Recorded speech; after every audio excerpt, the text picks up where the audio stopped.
Viewer अस्सलाम वालेकुम, मैं हूं साजिद रशीद। तो आज मैं आपके लिए webtutoring.com की जानिब से जावास्क्रिप्ट का कोर्स लेके हाजिर हुआ हूं, जिसमें हम लोग जावास्क्रिप्ट के ऊपर बात करेंगे, उसके कुछ बेसिक्स और एडवांस फंक्शंस के ऊपर जो इसके अंदर फीचर इस्तेमाल होते हैं उनको डिस्कस करेंगे। तो ठीक है, तो ये एक इंट्रोडक्शन के लिए वीडियोस मैंने बनाने जा रहा हूँ। इसमें तकरीबन जो पूरे कोर्स के अंदर 25 लेक्चर्स की एक पूरा कोर्स होगा, जो कि आप हमारी वेबसाइट www.webtutoring.com या आप लोग हमारे YouTube चैनल जाकर विज़िट कर सकते हैं। ठीक है, तो आज मैं आपको बताना चाहता हूँ कि असल में जावास्क्रिप्ट क्या है। हम लोगों ने जावास्क्रिप्ट कभी कभार अपने पेजेस में इस्तेमाल भी कर चुके हैं, और जो बिगनर है मैं ख़ासकर उनके लिए थोड़ा सा ये इंट्रोडक्शन लेके हाजिर हूँ। तो सबसे पहले क्या चीज़ है कि JavaScript is a case sensitive language. Case sensitive से मुराद केस सेंसिटिव से मुराद है कि हम लोग जिस तरह जावास्क्रिप्ट का एक स्टैंडर्ड बन चुका है, यानी उनके लिए एक जो फंक्शन वगैरह डिफ़ाइन करने का तरीका, या जो मैं इस तरह कह सकता हूँ कि साइंटेक्स जिस तरह उन्होंने डिफ़ाइन कर दिया, उनका स्टैंडर्ड बना दिया, तो हम लोग बिल्कुल वैसे ही जावास्क्रिप्ट के कोड्स को इस्तेमाल करेंगे। ना ही उनके अंदर अगर वहाँ पे इस्तेमाल हो रहा है कैपिटल डी, तो हम लोग स्मॉल डी इस्तेमाल नहीं कर सकते। ठीक है, तो ये बेसिकली मैं आपको करके भी दिखाऊंगा, और इंशाल्लाह ताला ये इसी लेक्चर में हम लोग शायद अगले लेक्चर में कवर करें, क्योंकि ये इंट्रोडक्शन के लिए वीडियो। तो उसके साथ ही दूसरा पॉइंट है, JavaScript is a client side language. तो क्लाइंट साइड लैंग्वेज से क्या मुराद है? हम लोगों ने देखा है कि PHP का जब हम लोग सोर्स कोड देखते हैं अपने पेज के अंदर, तो हमें सोर्स कोड के अंदर PHP का कोड नज़र नहीं आ रहा होता। ठीक है, लेकिन PHP वहाँ पे काम ज़रूर कर रही होती है, वो एक डायनामिक साइट होती है, लेकिन हमें जब हम लोग ब्राउज़र में सोर्स कोड देखते हैं पेज का, तो वहाँ पे PHP नज़र नहीं आती। उससे मुराद यही है कि यूज़र के वो एक PHP एक सर्वर साइड लैंग्वेज है, और जब हम लोग वो उसका स्क्रिप्ट लिखते हैं तो वो एक सर्वर में से गुजरता है, और वो सर्वर उसे ट्रांसलेट करता है हमारे स्टैटिक यानी HTML के जो टैग्स हैं उनके अंदर। ठीक है, लेकिन जावास्क्रिप्ट के मामले में ये एक अलग मामला है, क्योंकि JavaScript is a client side language.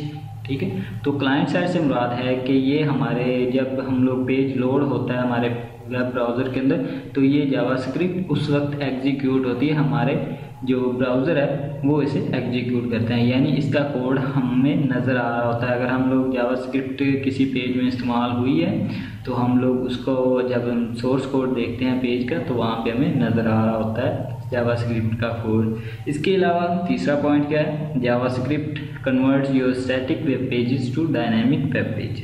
तो इसका मतलब यही है कि हम लोग अगर HTML में एक सिंपल वेबसाइट बना रहे हैं, तो हम लोग जावास्क्रिप्ट को इस्तेमाल करते हुए उसे डायनामिक पेजेस में कन्वर्ट कर सकते हैं।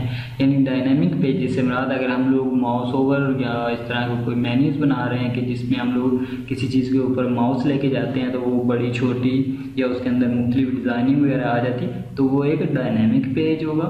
ठीक है, और इसके अलावा यूज़र इंटरफेस के लिए वो बहुत अच्छा होता है।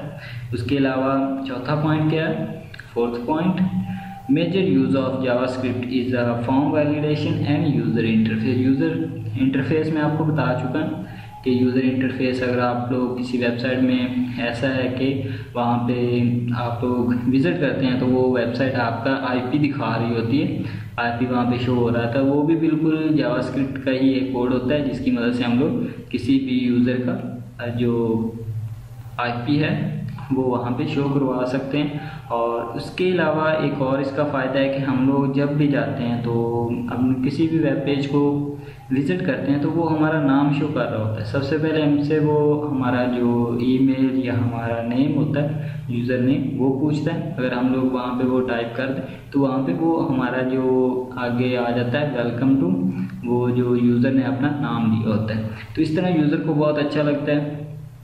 ठीक है, और इससे हमारा जो पेज है, वो वेबसाइट है, यूज़र इसे दोबारा विज़िट करने की कोशिश करेगा और उसे अच्छा लगेगा। ठीक है, तो उसके अलावा मैं आपको इसके जो जावास्क्रिप्ट के बेसिक कंटेंट्स हैं जो कि हम लोग इन वीडियोस में देखेंगे। इंट्रोडक्शन टू जावा जो कि आज मैं लेक्चर बना चुका हूँ, ठीक है। उसके अलावा जब दूसरा लेक्चर है वो जावास्क्रिप्ट बेसिक्स का होगा, यानी इसमें हम लोग जावास्क्रिप्ट के जो बेसिक फंक्शंस हैं उनके ऊपर बात करेंगे और जावास्क्रिप्ट का जो सिंटैक्स है उसे इस्तेमाल करने की कोशिश करेंगे। और इसके अलावा तीसरा पॉइंट है पॉपअप्स, इस तरह alert box, operators, data types. और इसके अंदर हम लोग जावास्क्रिप्ट के अंदर HTML का इस्तेमाल भी देखेंगे और बहुत ही डिटेल के साथ हम लोग ये चीज़ें देखेंगे इंशाल्लाह ताला।